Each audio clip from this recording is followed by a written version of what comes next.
Today, we'll dive into the journey of Yuta Okkotsu, exploring his evolution from a quiet, unassuming child to a godlike figure capable of rivaling even Gojo Satoru in Jujutsu Kaisen. Let's begin with his earliest form as a child.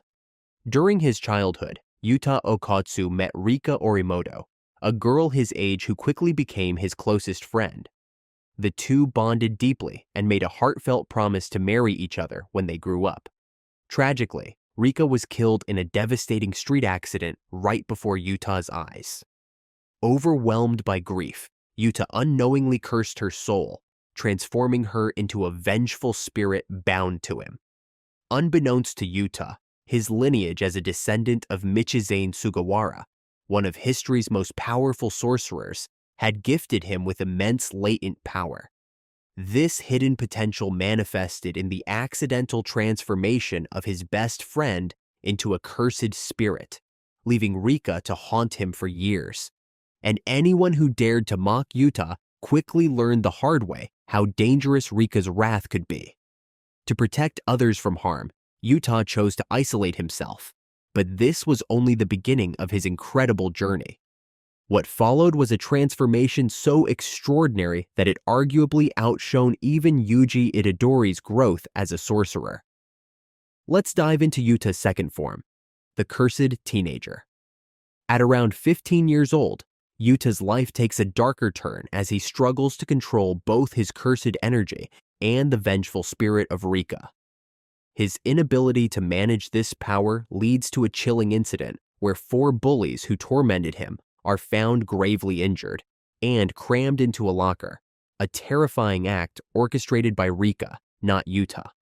This event draws the attention of the Tokyo Magic College, which identifies Yuta as a dangerously cursed individual and orders his execution, a punishment Yuta shockingly accepts.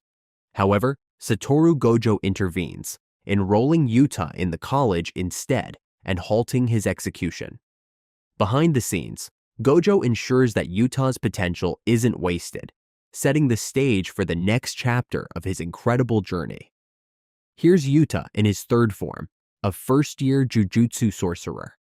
When Gojo brings Yuta to Jujutsu High, he's a timid, frail-looking young man with messy black hair, dark blue eyes, and the visible exhaustion of a life haunted by Rika. Yuta's lack of confidence and inability to connect with others make him reserved and awkward, though his overwhelming cursed energy immediately sets him apart. Yuta's introduction to his classmates, Panda, Maki Zenin, and Toge Inumaki, proves tense as they sense the immense power of his cursed spirit. A misunderstanding nearly leads to a fight, but Gojo quickly diffuses the situation and pairs Yuta with Maki for training. On their first mission together, Yuta and Maki face a massive curse while searching for missing children. Encouraged by Maki, Yuta finally embraces his potential by summoning Rika, who obliterates the curse with terrifying force. This turning point solidifies Yuta as a rising star. From there, Yuta rapidly evolves. Gojo gifts him a katana, teaching him to channel Rika's energy bit by bit to break the curse. Yuta's newfound confidence shines during the Kyoto Goodwill event, where he single-handedly defeats Kyoto's strongest students, including Aoi Todo, a powerhouse sorcerer. Yet one of the most pivotal moments comes when Yuta encounters Suguru Geto. Mocking Yuta as unremarkable and unworthy of being the next Gojo, Geto's underestimation proves hilariously misguided. Yuta doesn't just defeat him once, but twice, foreshadowing his eventual rise to a level beyond anyone's expectations. That's when First Sorcerer awakened. All-out form began to appear. Taking into detail when Geto executes his plan, separating Gojo from his students, leaving Yuta, Rika, Inumaki, and Panda vulnerable. The results are catastrophic. Geto defeats them all. Witnessing his friends on the brink of destruction, Yuta unleashes his fury and summons Rika, ready to turn the tide. As Geto bombards him with cursed spirits, Yuta doesn't just defend, he counters with brilliance, using an advanced reversed curse technique to heal his injured friends. In the world of Jujutsu Kaisen, such mastery, healing others and not just oneself, is practically unheard of. The battle escalates as Geto summons more spirits, but Yuta's resourcefulness shines.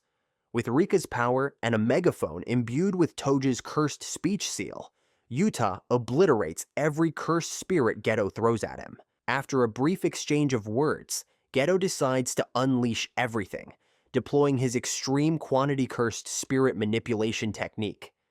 In response, Yuta resolves to release Rika's full power through a binding vow, a move so advanced it's almost mythical. He promises Rika eternal togetherness in the afterlife, sealing the vow with a kiss. The result? Rika's strength multiplies exponentially, her form transforming into something even more terrifying. In the aftermath, Yuta shares a heartfelt goodbye with Rika as her spirit fades away. Her parting words, filled with gratitude for their time together, leave a bittersweet mark. But don't worry, this isn't the last we'll see of Rika. With Yuta's base forms now covered, it's time to dive into his most powerful transformation yet, Yuta's second-year student form. By now, Yuta Okkotsu is widely regarded as the second most powerful Jujutsu sorcerer, surpassed only by Gojo Satoru himself. This level of trust earns him a mission in Africa, where he trains under Miguel and searches for the Black Rope, a cursed tool crafted by Miguel's clan. This tool holds the rare power to disrupt and nullify cursed techniques, making it a vital asset. During the events of Shibuya, Yuta's absence is notable as he remains in Africa. However, he makes a dramatic return post-Shibuya, tasked with an unsettling mission: to execute Yuji Itadori under the orders of the higher-ups at Jujutsu headquarters. Yuta volunteers, entering a binding vow to fulfill this grim assignment, despite knowing Yuji is Gojo's pupil. He justifies his actions by holding Yuji accountable for the harm caused to Toge Inumaki during the Shibuya incident. Yuta's return to the scene is nothing short of spectacular. He arrives during Yuji and Choso's clash with Naoya Zenin, descending with such force that he cracks the concrete upon landing. Coolly addressing Naoya, Yuta asks who he is, brushing aside the conflict and locking his sights on Yuji. He wastes no time chasing his target, surprising Yuji with his incredible speed. The truth is revealed. The entire act was a ruse. Yuta deceived the higher-ups to protect Yuji, following Gojo's instructions to safeguard the boy. Despite never meeting Yuji before, Yuta recognizes the weight of Yuji's burden. He sees in Yuji a reflection of his own struggles, once marked for execution and carrying a power far beyond his control.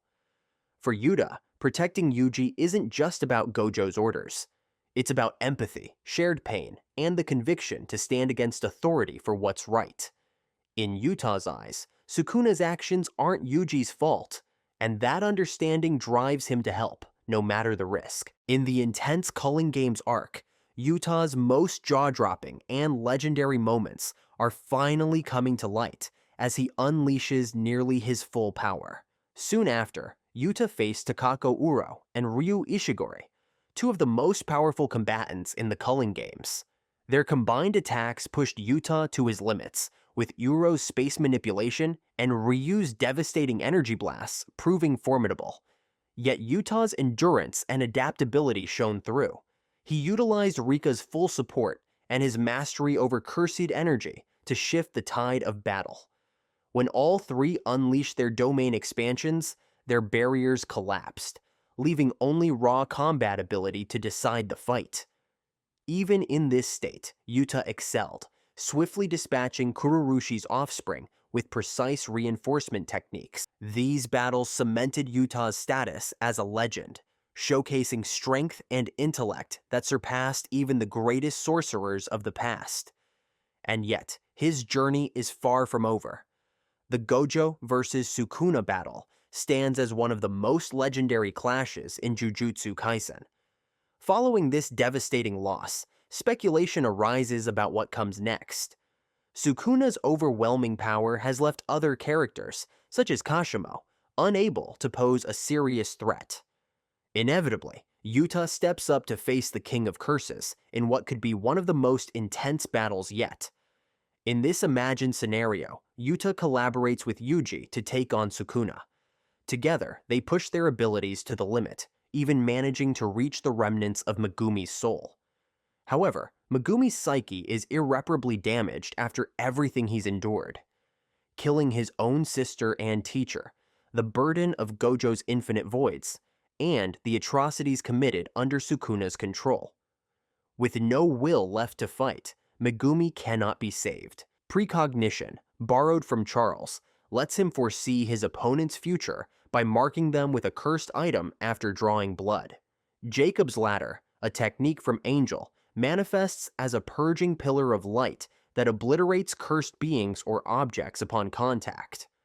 Finally, Yuta uses Cleave, a technique directly copied from Sukuna, which effortlessly slices through anything in its path. Despite having access to all these overpowered abilities, Yuta is still unable to defeat Sukuna, even within his domain expansion. With no other choice, Yuta must resort to tapping into a final form to continue the fight, preparing for an even more intense clash. Yuta delivered a powerful blow by defeating and decapitating Kenjaku, who was inhabiting Suguru Geto's body. Yuta's ability to copy Kenjaku's cursed technique would prove crucial later on. After his brutal defeat at the hands of Sukuna, Yuta, barely conscious and critically injured, was carried away by the tearful Rika, who rushed him back to headquarters. There, in his fragile state, Yuta desperately urges Shoko Yeri to carry out their final plan, transferring his brain into Gojo's body. Using the reverse curse technique at full power, Yuta awakens in Gojo's body and re-enters the battlefield to confront Sukuna once again. When Sukuna sees the familiar stitches on Gojo's head, he's both impressed and amused, realizing that it's Yuta now inhabiting Gojo's body. The battle begins, with Sukune's malevolent shrine against Gojo's unlimited void. Yuta, using a new barrier technique developed during his time training with Gojo, holds his ground, with only 3 minutes to make his move. Yuta plans to deal enough damage to force Sukuna to drop his domain. But things take a turn when Sukuna bypasses Gojo's infinity, strikes Yuta, and reveals he's using domain amplification, which lets him attack without interference. Meanwhile, in an emotional scene, a fully manifested Rika cradles Yuta's original body, setting the stage for one of Jujutsu Kaisen's biggest theories yet. If you remember, before Gojo was sealed, he told Geto's body to wake up and resist Kenjaku. Could Gojo's soul still be lingering in his body, ready to take control again? If this is true, it could lead to the most intense showdown of all, Gojo versus Sukuna, but this time with Gojo's soul back in control.